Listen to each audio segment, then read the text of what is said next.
আসসালামু আলাইকুম ওয়া রাহমাতুল্লাহি ওয়া বারাকাতুহু। সকলে ভালো আছেন? আলহামদুলিল্লাহ। এতক্ষণ ধরে হুজুরের মুখে সুন্দর তথ্যভিত্তিক আলোচনা আপনারা শুনছিলেন। প্রয়োজন সাথে যারা উঠেছেন, প্রয়োজন মিটিয়ে এই জায়গায় আসবার জন্য অনুরোধ করছি। أعوذ بالله من الشيطان الرجيم.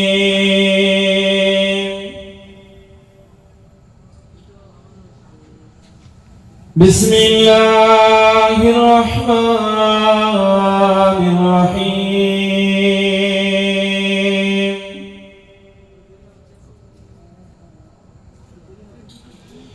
الحمد لله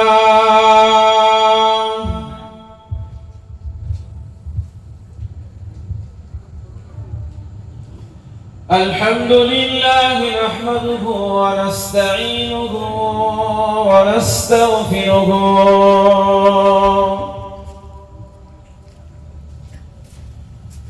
ونؤمن به ونتوكل عليه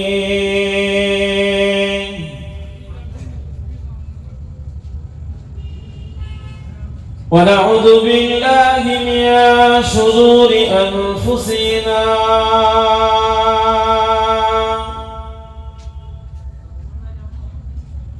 ومن سيئات أعمالنا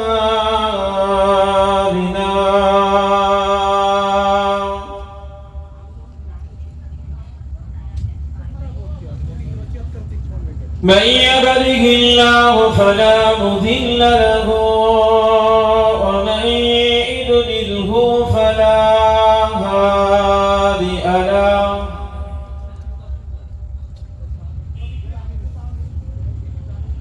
ونشهد أن لا إله إلا الله وحده لا شريك له ونشهد أن سيدنا وحبيبنا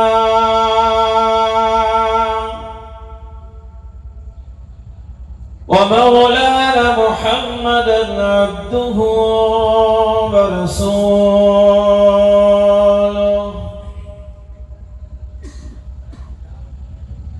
أما بعد فيا أيها الكاذبون رحمنا ورحمكم الله.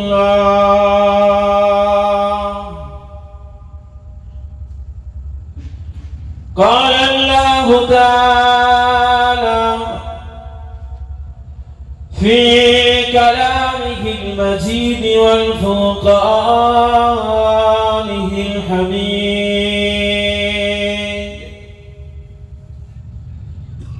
إن الله وملائكته يصلون على النبي يا أيها الذين آمنوا صلوا عليه وسلموا تسليما. اللهم صل على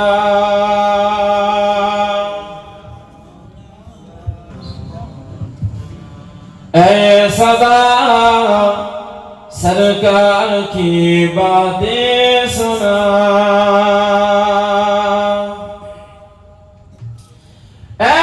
सदा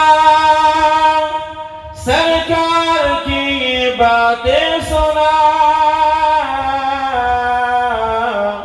हजरा उस यार की बातें सुना,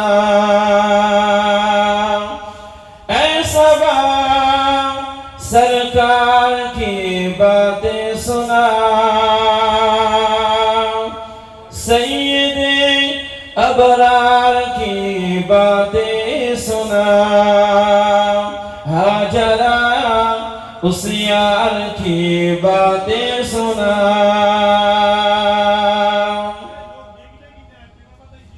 जिससे गासे हो सुकूने दिल मुझे,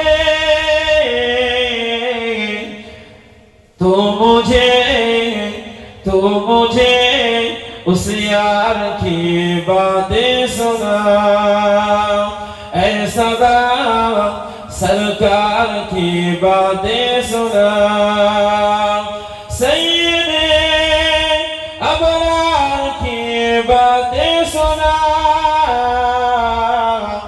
हाजरा उस यार की बातें सुना। अल्लाहुम्मा सल्ली अला।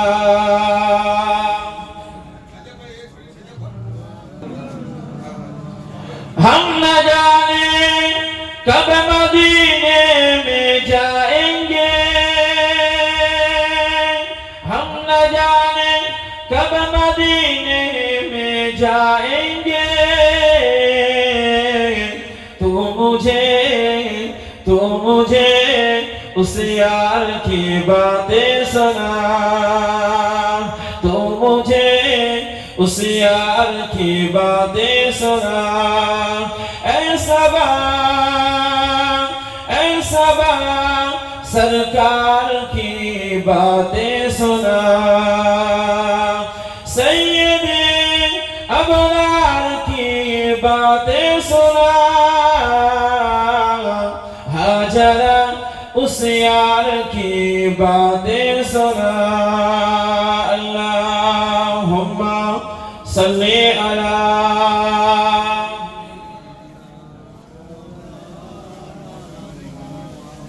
वअला आलि सय्यिदिना। ला इलाहा इल्लल्लाह, ला इलाहा इल्लल्लाह,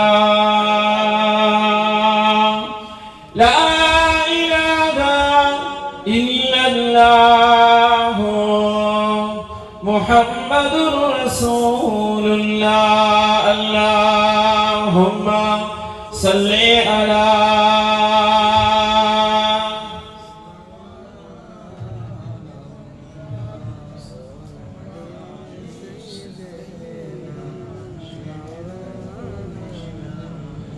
قال الله تعالى في كلامه المجيد والفرقانه الحميد: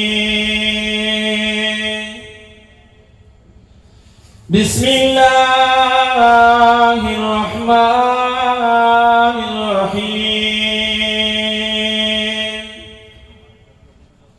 والله يدعو إلى دار السلام ويهدي من يشاء إلى صراط مستقيم.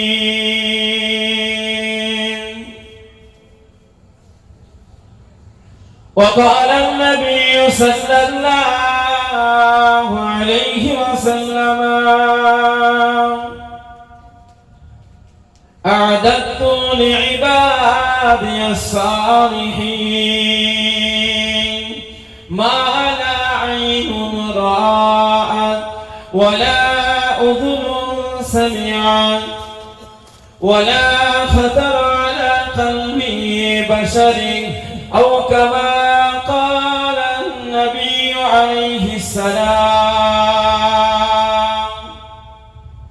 মুআজ্জাজ মুকাররাম উলামায়ে কেরাম, বিশেষ করে আজকের এই মাহফিলের স্বনামধন্য সুযোগ্য সভাপতি, আমারই পূর্বে আমারই ওস্তাদ জনাব মুফতি সাহেব হুজুর কিবলা, আজকের এই মাহফিলে হিতাকাঙ্ক্ষী কমিটি, সহযোগী গ্রামবাসী, সম্মুখে উপস্থিত বিভিন্ন স্তরের সামিঈনে জামান,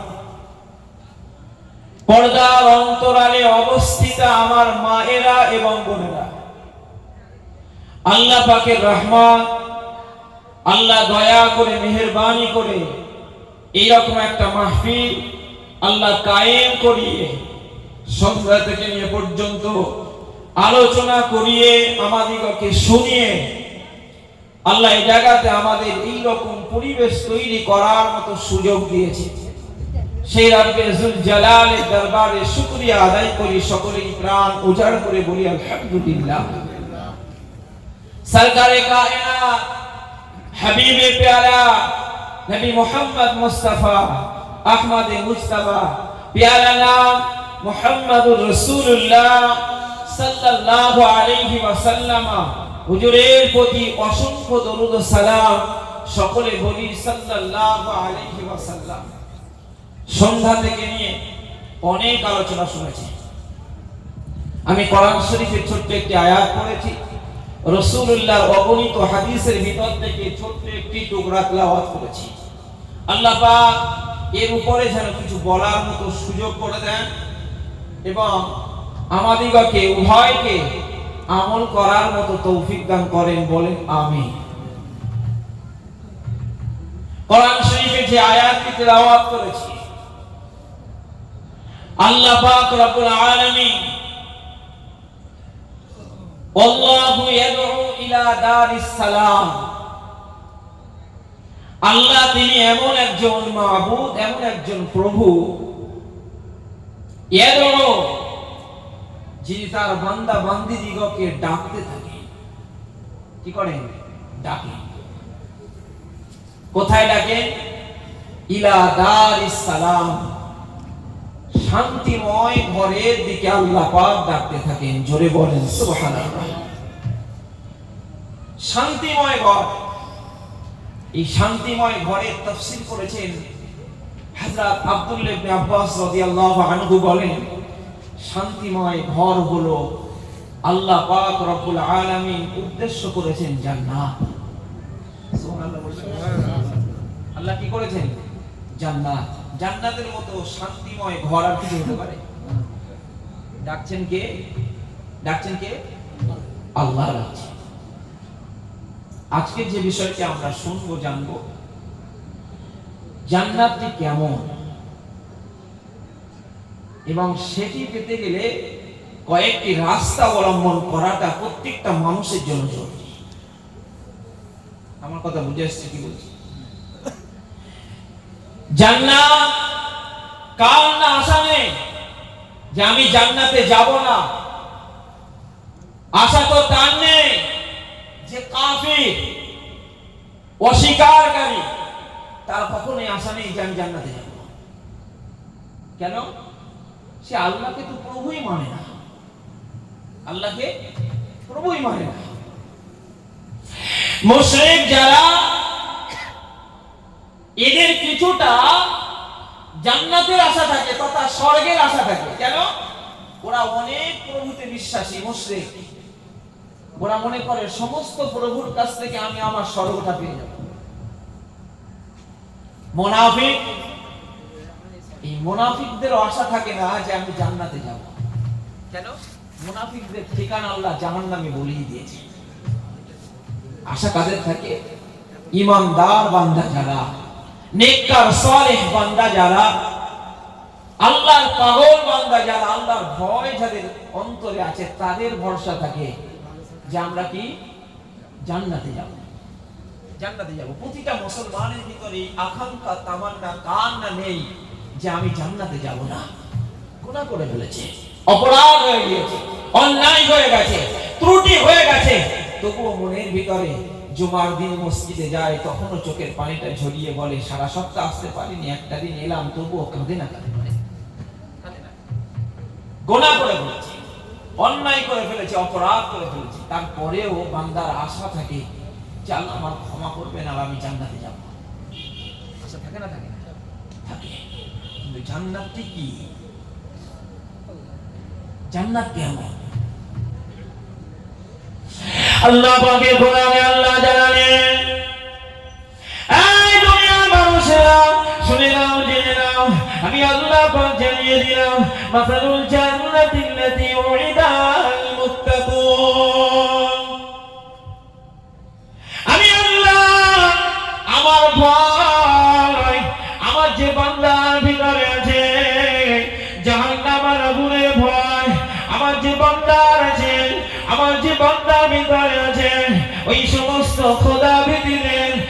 সমস্ত তাকওয়া মুত্তাকি বান্দাদের, ওই সমস্ত খোদাবিদের জান্নাতে উঠার আমার আল্লাহ দিচ্ছেন।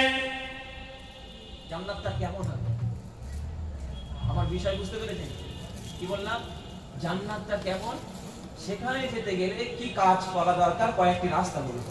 সব রাস্তা বলা সম্ভব না, গুরুত্বপূর্ণ রাস্তাগুলো। আল্লাহ বলেন মাসালুল জান্নাতিল্লাতী উইদাল মুত্তাকুন ফিহা আনহারুম মিন মাইন গায়রি আসিন। জান্নাত তো এমন, আল্লাহ পাক জানিয়ে দিলেন জান্নাত এমন হবে যে জান্নাতের পানি আছে, পানিটা স্বচ্ছ পানি, পানির ভিতরে কোন রকমের প্রয়োজন পাবেন না। জান্নাত এমন একটি জায়গা যে পানির ভিতরে কোনো ময়লা থাকবে না। ওই জান্নাতের ভিতরে আমার আল্লাহ পাক ওই সমস্ত খোদাবিদের জন্য আমার আল্লাহ পাক প্রস্তুতি করে রেখেছেন এমন স্বচ্ছ পানি, বান্দা খেলে পরে সারা জীবনের মতো বান্দার তৃষ্ণাটা আল্লাহ মিটিয়ে দেবে। হবে না, তৃষ্ণা মিটে যাবে। গায়রি আসিন, স্বচ্ছ পানি, স্বচ্ছ পানি। আমার দিকে তাকান, একটু আমার দিকে তাকান। মাইকের সাউন্ড যদি এবার ডিস্টার্ব করেন আমি আর বলতে পারবো না, হয়তো আপনাদের কানে লাগছে, ওইটা করে একটু ঘুরিয়ে দেন, অসুবিধা নেই। আসলে বলছি, তবে এই মাইকের সাউন্ড কমালে আর বলতে পারবো না। কেন বলেন? মাইকেও কিছুটা দরকার আছে। আচ্ছা আমার দিকে তাকান, তাহলে কি বলছিলাম? জান্নাতটি কেমন? জান্নাত এমন পানি আল্লাহ রেখে দিয়েছে গায়রি আসিন, যে পানিটা স্বচ্ছ পানি, বান্দা একবার পান করলে পরে বান্দার তৃষ্ণাটা আল্লাহ নিবারণ করে দেবে। মন খুলে বলে জান্নাত আল্লাহ বলছে। আল্লাহ পাক বলেন আমার বান্দা বান্দিরা ওয়া আনহার মিন লাবানিন লাম ইয়াতাগায়্যার তুআমু।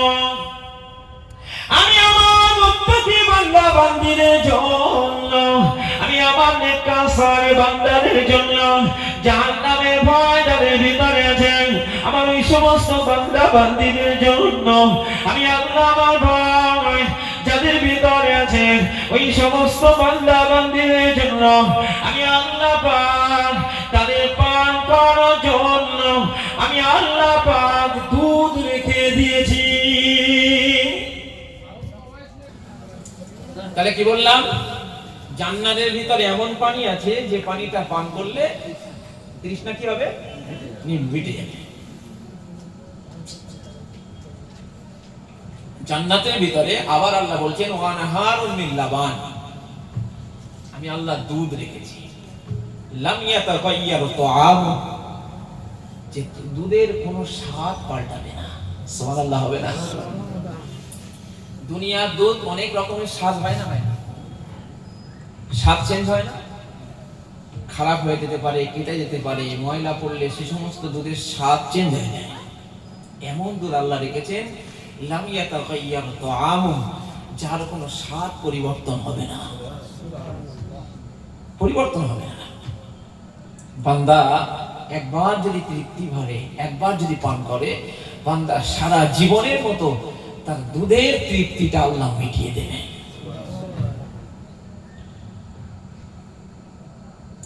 আবার আল্লাহ পাক বলেন ওয়া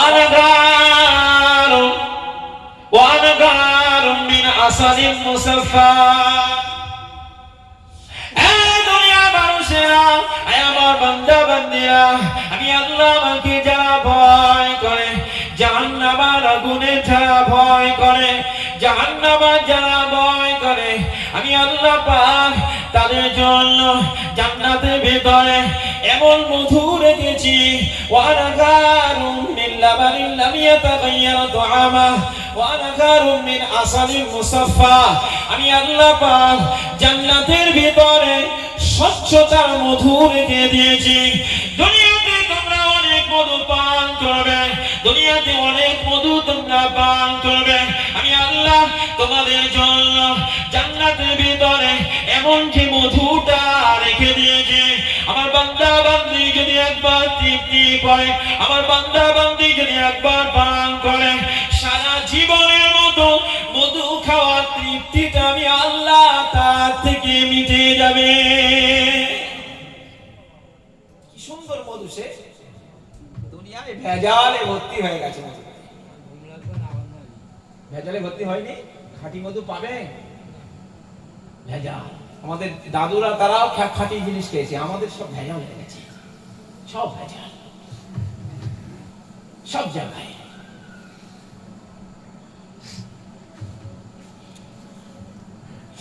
আল্লাহ বলেন, শুধু আমি পানি রেখে দিই না, শুধু আমি দুধ রেখে দিই না, শুধু আমি মধু রেখে দিই না।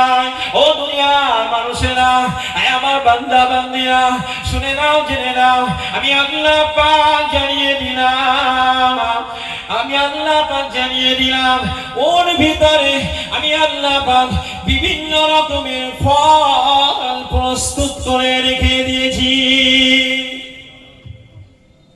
ওয়ালাকুম ফিহা মিন কুল্লি সামারাত।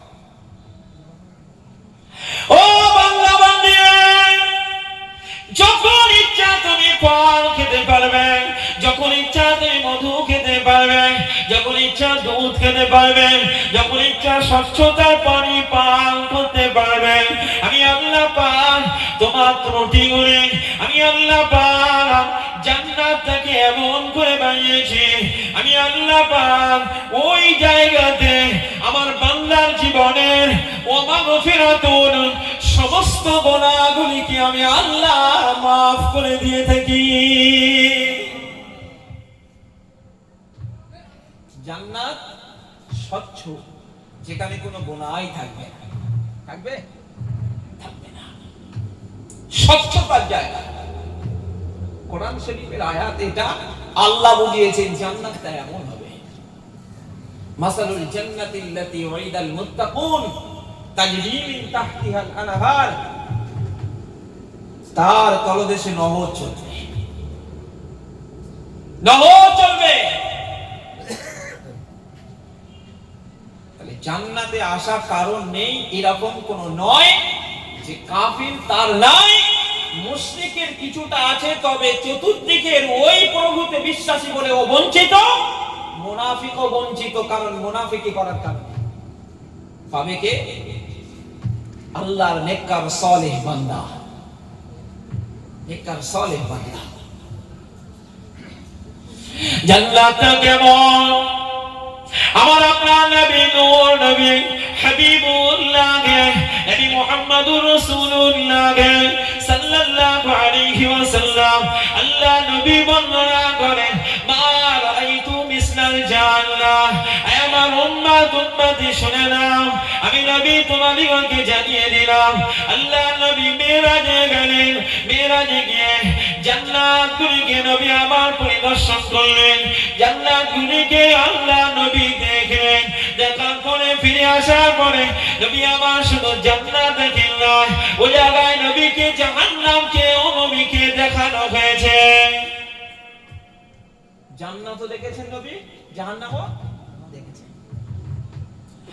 আমার আপনার নবী, নূর নবী, হাবিবুল্লাহ, নবী মুহাম্মদুর রাসূলুল্লাহ সাল্লাল্লাহু আলাইহি ওয়াসাল্লাম, নবী আমার ফিরে এলেন। ফিরে আসার পরে সাহাবায়ে কেরামরা জিজ্ঞাসা করেন, ইয়া রাসূলুল্লাহ, ইয়া হাবিবাল্লাহ, ও আল্লাহর নবী, জান্নাতটা কেমন হবে? জিজ্ঞেস করছেন, হুজুর জান্নাতটা কেমন হবে? জান্নাতটা কেমন? সাহাবায়ে কেরামরা আবার নবীকে জিজ্ঞাসা করেন, হুজুর শুধু জান্নাত নয়, জাহান্নামটাও কেমন দেখেছেন? আল্লাহ নবী জানালেন, ও আমার সাহাবায়ে কারামগণেরা, নবী আমার মাথাটাকে হ্যাট করলেন, মাথাটা নিচু করে নবী চোখ দিয়ে টপ টপ করে পানি গড়িয়ে যায়। আল্লাহ নবী চোখ দিয়ে পানি গড়িয়ে যায়। সাহাবায়ে কারামগণেরা বলেন, ইয়া রাসূলুল্লাহ, ইয়া হাবিবাল্লাহ, হুজুর আপনার কাছে জিজ্ঞাসা করে কি আমাদের ভুল হয়ে গিয়েছে?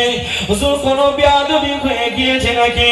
আমরা তো আপনার কাছে জিজ্ঞাসা করলাম, হুজুর জান্নাতটা কেমন দেখেছেন, জাহান্নামটা কেমন দেখেছেন? আল্লাহ নবী ঝরঝর করে কাঁদতে লাগলেন। নবীর চোখ দিয়ে অঝরনারে পানি গড়িয়ে যায়। আল্লাহ নবী কাঁদতে কাঁদতে, নবী আমার কাঁদতে কাঁদতে, আল্লাহ নবী সাহাবাদিগকে দিকে লক্ষ্য করে বললেন, ও আমার সাহাবায়ে কেরামেরা, মা রাআইতু মিসলাল জান্নাহ, জান্নাতের মতো এত সুন্দর বাগান আমি নবী আর কখনো দেখি নাই। সুবহানাল্লাহ হবে না? কিন্তু কাঁদছেন না। কি বললেন? জান্নাতের মতো এত সুন্দর বাগান আমি দেখিনি। জান্নাতটা কেমন? এত সুন্দর বাগান দেখিনি, তার মানে জান্নাতটা কেমন হবে? পরের অংশে নবী বলছেন আর হাউ হাউ করে কাঁদছে। আল্লাহ নবী বলেন, না আমার তরিবুগা, ও আমার সাহাবীরা, আমি নবী জানিয়ে দিয়ে গেলাম এমন একটি সময় আসবে জান্নাতের মতো এত সুন্দর বাগান আমি নবী আর কখনো দেখি নাই। কিন্তু আফসোস হলো এমন একটা সময় আসবে, না আমার তরিবুগা, ওই জান্নাতটা যে অন্বেষণ করতে হবে, আমাকে জান্নাতে যেতে হবে, জান্নাতে আমি যাব, এই চিন্তা ভাবনাটা মানুষের ব্রেন থেকে সব উড়ে যাবে। নবী আমার বললেন, জান্নাতে যাওয়ার ব্যাপারে মানুষগুলি সব ঘুমিয়ে পড়বে। মানুষগুলি সব কি হবে? ঘুমিয়ে পড়বে। আজ থেকে ১৫০০ বছর আগে নবীর দেওয়া বাণী যে জান্নাতের মতো এত সুন্দর বাগান আমি নবী আর দেখিনি। কিন্তু আফসোস, নামা তলিবুহা, যে ওটা অন্বেষণ করতে হবে, মানুষ সব ঘুমিয়ে পড়েছে। না, মানুষ সব কি হয়েছে? ঘুমিয়ে পড়েছে। আচ্ছা এবারে বলেন ঘুরিয়ে, মানুষজন ঘুমিয়ে পড়েছে না পড়েনি?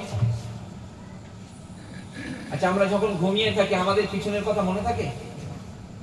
ঘুমিয়ে পড়লে আমরা আমাদের হাত কোথায় থাকে, আমাদের পা কোথায় থাকে, ঘুমের পরে আমরা কি বলি? আমরা কিছুই জানি না। জানি? জানি না, কিছুই জানি না। তার মানে আমাদের ব্রেন আর কিছু নেই। আল্লাহ নবী সাল্লাল্লাহু আলাইহি ওয়াসাল্লাম আজ থেকে ১৫০০ বছর আগে যে বললেন, একটা সময় আসবে যে সময়ে মানুষেরা জান্নাতে যাওয়ার ব্যাপারে তারা ঘুমিয়ে পড়বে। আজকের দিনেতে বলুন, মানুষ যত আছে বেনামাজির সংখ্যা বেশি না কম? ভালো করে বুঝতে হবে, বেশি না? জান্নাতে যারা বেনামাজি তাদের জান্নাতে যাওয়ার কথা ব্রেনে আছে না নেই? ভুলে গেছে? ঘুমিয়ে পড়েছে না? তো ঘুমানোর মতো হয়ে গেছে। ইমাম সাহেব বলে বলে ফেল, খালি জুমার দিনে আসলে পরে ও তো জব কার্ডের মতো হবে। তার মানে ও জব কার্ড বলি আমি, কি করে বলি? যে জব কার্ডে আপনি সপ্তাহে একদিন কাজ করবেন আর গ্রামের মেম্বার আর প্রধানের কাছে গিয়ে বলবেন যে সারা সপ্তাহ আমার রোজ দিতে হবে, আমি কাজ করেছি একটা দিন, আমি কাজ করেছি একটা দিন, আর সারা সপ্তাহ রোজের দাম আমাকে দিতে হবে। বলুন কোন মেম্বার আর প্রধান দেবে? কোন মেম্বার প্রধান দেবে? যার সঙ্গে সেটিং আছে, যার সঙ্গে কি সেটিং আছে যে ভাই তুই খানিকটা খা আরামের মন, ও তারে করে দিতে পারে। কিন্তু আল্লাহর দরবারে তো সেটিং চলবে না। সেটিং চলবে তো আল্লাহ বলবেন কি, তুই একটা দিন কাজ করেছিস, একদিনের রোজ নেই, সারা সপ্তাহ তো আসিস নি, ভুলে গেছিলিস আমার কথা। কার কথা ভুলে গেছিলিস? আমার মার কথা ভুলে গেছিলিস। আর মানুষজন জান্নাতে যাওয়ার ব্যাপারে ঘুমিয়ে পড়েছে না জেগে আছে? ঘুমিয়ে পড়ছে না? চলুন তারপরে আবার বলি, ঘরে ঘরে লোন চলছে, ঘরে ঘরে লোন চলছে। বাস্তবতার সঙ্গে আমাকে আপনাকে অনুধাবন করতে হবে। আজ থেকে 1500 বছর আগে নবী যে জান্নাতে যাওয়ার কথা বললেন, যে মানুষজন ঘুমিয়ে পড়বে, বলুন লোন নিয়ে ব্যবসা করছে, লোন নিয়ে ঘর করছে, লোন নিয়ে কল বসাচ্ছে, লোন নিয়ে বাথরুম তৈরি করছে, লোন নিয়ে মেয়ের বিয়ে দিচ্ছে, এ চলছে না চলছে? লোন নিয়ে ছেলের মুসলমান দিচ্ছে, সুন্নতি কাজ হচ্ছে, বুঝতে পারেননি? সুন্নতি কাজ হচ্ছে। বাড়ির মা বন্দিকাকে বার করে দিয়ে গ্রুপ লোনের নামটা লিখিয়ে দিয়ে আমাদের ঘরের যুবকেরা কাপুরুষতার পরিচয় দিয়েছে না? তাই আপনারা হয়তো শুনতে খারাপ লাগতে পারে, কাপুরুষতার পরিচয় দিয়েছে। আজকের পুরুষদের কথা এই স্ত্রীরা পুরুষদের কথা কেন শোনে না? এই সমস্ত কারণে শুনছে না। তাদের বাড়ি থেকে বার করেছেন বলেই তো আজকে মজলিসে লোক নেই, সব দেখেন ওই বাজারে লোক আছে, আছে না নেই? মাহফিল আল্লাহ রসুলের জন্য জান্নাতের বাগান, নবী বলেছেন 100% সঠিক, কিন্তু পাল্টা জাহান্নামেরও কাজ কিন্তু পাশেই হচ্ছে। আমরা এই কজন নাই জান্নাতের কথা ভাবছি, কিন্তু অধিকাংশ মানুষ তো জান্নাতে যাওয়ার কথা ভুলে গেছে। ভুলেছে না? বলেন কজন মায়েরা বোনেরা পর্দা করে? কজন করে? তাহলে জান্নাতে যাওয়ার ব্যাপারে তো পর্দা জরুরি, তাহলে মা বোনেরাও ভুলেছে না? বলেনি? বলেছে না? বলেনি? বলেছে। নবী এমনি কাঁদেনি, আমাদের জন্য কেঁদেছে। আল্লাহ নবী জবাবে বললেন, ও আমার সাহাবায়ে কেরামেরা, আমার চোখে অন্য কোনো কারণে পানি নয়। হাসরের ময়দানে আল্লাহ পাক রব্বুল আলামিন সমস্ত আম্বিয়া আলাইহিমুস সালামের উম্মতের বিরুদ্ধে, সমস্ত আম্বিয়া আলাইহিমুস সালামের উম্মতের বিরুদ্ধে তাদের নবীকে আল্লাহ পাক সাক্ষীদাতা হিসাবে তুলবে। কি তুলবেন? সমস্ত নবীর উম্মতদের ব্যাপারে তাদের নবীকে সাক্ষ্যদাতা হিসাবে তুলবেন। কেন? জিজ্ঞেস করা হবে উম্মতেরা তোমার কথা শুনেছে না শোনেনি? আল্লাহ নবী বলেন, ওয়াজিতু বিকানা খাউলাই শাহীদা, ও আমার সাহাবীরা, আমার উম্মতের বিরুদ্ধে আমাকে আল্লাহ পাক কিয়ামতের ময়দানে সাক্ষ্যদাতা হিসাবে তুলবেন। আমাকে কিয়ামতের ময়দানে ওয়াজিতু বিকানা খাউলাই শাহীদা, আল্লাহ পাক আমার উম্মতের বিরুদ্ধে কিয়ামতের ময়দানে আল্লাহ পাক আমাকে তুলে বলবেন, আয় মুহাম্মদ, আয় আমার হাবিব, আয় আমার বন্ধুরে, আয় আমার দোস্তরে, আপনি বলেন আপনার উম্মতি কারা আপনার কথা মেনে চলেছে, কারা আপনার বিরোধিতা করেছে? হাবিব আপনি বলেন, আপনি তো কখনোই মিথ্যা বলবেন না। আল্লাহ নবী ওই সময় কাঁদতে কাঁদতে বলেছিলেন, ও আমার সাহাবায়ে কেরামেরা, আমি নবী আমার উম্মতের ব্যাপারে বড় আফসোস হয়। একটা সময় আসবে আমি নবী আমার কষ্ট করা ইসলাম, আমার সাহাবীদের কষ্ট করা ইসলাম, তাবিঈদের কষ্ট করা ইসলাম, যারা জীবন দিয়ে দিয়েছে, বিবি বাচ্চাকে ত্যাগ করে দিয়েছে, জীবনটাকে ইসলামের জন্য উৎসর্গ করে দিয়েছে, কেউ বা তার স্ত্রীকে বিধবা করে দিয়েছে, কেউ বা তার সন্তানকে রেখে শহীদ হয়ে গিয়েছে, কেউ বা জীবনটাকে বাজি রেখে পরিবারের সঙ্গে চ্যালেঞ্জ করে বেরিয়ে এসেছে। ও আমার সাহাবীরা, কিন্তু দেখতে পাওয়া যাবে এমন একটা সময় আসবে অশ্লীলতা নোংরামিতে আমার উম্মতির ভিতরটা অধিকাংশ হয়ে যাবে, যার কারণে আমি নবী বলে দিলাম ওরা জান্নাতে যাওয়ার ব্যাপারে ঘুমিয়ে পড়েছে। আমি নবী কিয়ামতের ময়দানে ওদের বিরুদ্ধে আল্লাহ পাক আমাকে সাক্ষ্যদাতা হিসাবে তুলবেন। আমি নবী ওদের বিরুদ্ধে কিভাবে সাক্ষী দেব? আমি নবী এই আফসোসে আজকে কাঁদতে লেগেছি। চিন্তা করতে পারছেন? আমাদের নবী আজ থেকে 1500 বছর আগে কেঁদে গেছেন, আমাদের জন্য আমাদের এই অশ্লীলতা, মিথ্যাচারিতা, সুদ, ঘুষ, জেনা, ব্যভিচারী, লোন, বেনামাজি হওয়া, বিপর্দা হওয়া, আজ থেকে ১৫০০ বছর আগে নবী কেঁদে গেছেন, আমরা কাঁদতে পারি, আমরা কাঁদতে পারিনি। তাহলে জান্নাত এমন সুন্দর যা নবী বলেছেন কত সুন্দর বাগান আমি দেখিনি। তার মানে কত সুন্দর হতে পারে, কল্পনার বাইরে না, কল্পনার বাইরে। আল্লাহ নবী বলেন মা রাআইতু মিসলান নারি নামা গারিবুহা। নবী আমার ওই সময় কাঁদতে কাঁদতে, আল্লাহ নবী কাঁদতে কাঁদতে জাহান্নামের কথাটাও তুললেন। ও আমার সাহাবীরা, জাহান্নামটা কেমন তোমরা জানতে চাইলে, আমি নবী জাহান্নামের মতো অত ভয়ঙ্কর আগুন আর কিছু কখনোই দেখি নাই। ও আমার সাহাবীরা, জাহান্নামের মতো এত ভয়ঙ্কর আগুন আমি নবী আর কখনোই দেখি নাই। নাম গারিবুহা, জাহান্নাম থেকে পলায়নকারীরা সব ঘুমিয়ে পড়েছে। ঘরে আগুন লেগেছে, ঘরের ভিতরে থাকবো না পালাবো? কথা বলে না, পালাবো না। এক জায়গায় আগুন লেগেছে, এখানে থাকবো? পালাবো না, পালাবো কেন? এখানে যদি আমি থাকি, আমরা থাকি, তাহলে কি হবে? আমরা পুড়ে কয়লা হয়ে যাবে, আমাদের জীবনটাই শেষ হয়ে যাবে। নবী আফসোস করছেন যে আমার উম্মতের ভিতরে এমন থাকবে যাদের ঈমানে আগুন লেগে গেছে, তাদের কর্মে আগুন লেগে যাবে, তাদের চরিত্রে আগুন লেগে যাবে। জাহান্নামের মতো অত ভয়াবহ আগুন থেকে পলায়ন করার কথা তারা সব ভুলে যাবে। খাটছে কথা, খাটছে। আজ থেকে ১৫০০ বছর আগে বলে গেছেন নামাজি হচ্ছে ১ কাতার ১.৫ কাতার, বুঝতে পারেননি? ও জাহান্নাম থেকে পালাবে বলেই নামাজ পড়ে না, জান্নাতে যাবে বলে নামাজ পড়ে না, বুঝতে পারেননি? অথচ নবী বলে গেছেন জান্নাত এত সুন্দর যা আমি দ্বিতীয় এরকম বাগান দেখিনি। তবে আরেকটি কথা বলছি, জাহান্নামে এত ভয়ঙ্কর আগুন আমি নবী যা দ্বিতীয় আর কখনো এমন আগুন দেখিনি। আর মানুষের থেকে পলায়ন করতে হবে সেটা ভুলে গেছে,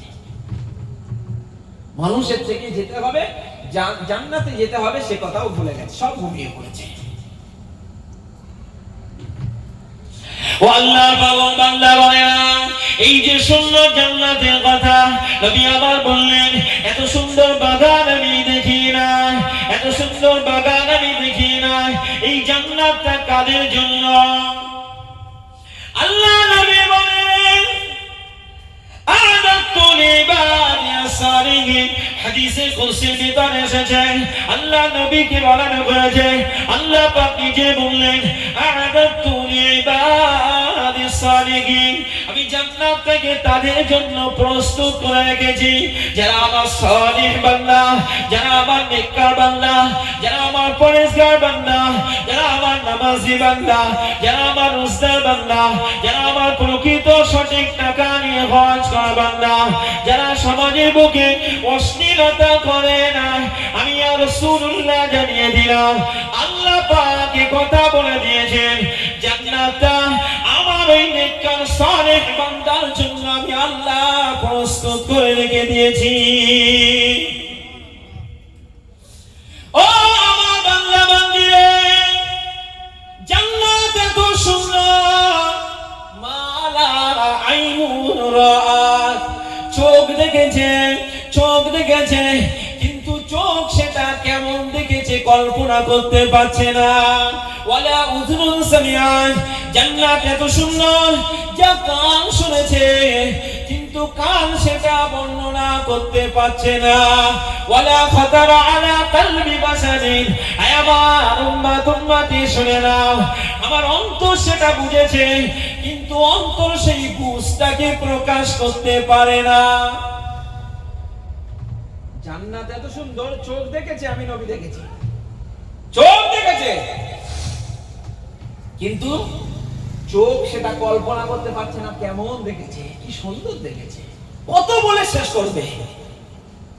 ওয়ালা উযুনুন সামিআত, জান্নাত কেমন সব সুন্দর করে শুনেছে, কান শুনেছে, কিন্তু সেটা কানও প্রকাশ করতে পারছে না। এত নেয়ামত, এত নাজ নেয়ামত দিয়ে আল্লাহ ভরপুর করে দিয়েছে। ওয়ালা খাতারা আলা কলবি বাশারিন, অন্তর বুঝেছে কিন্তু প্রকাশ করতে পারছে না। জান্নাত কত সুন্দর অনুধাবন হচ্ছে, এত সুন্দর হতে পারে, এত সুন্দর, কিন্তু সেই জান্নাতটাকে অন্বেষণ করা ব্যক্তিরা ঘুমিয়ে পড়েছে। আমাদের ঘুমালে চলবে না, যা ঘুম হয়েছে হয়েছে, যা অন্যায় হয়েছে হয়েছে, যা অশ্লীলতা হয়েছে হয়েছে, যা অপকর্ম হয়েছে হয়েছে, ফিরে তওবা করতে হবে। তওবা করে দেখতে হবে জান্নাত অন্বেষণ আমার কোন রাস্তায় গেলে হবে।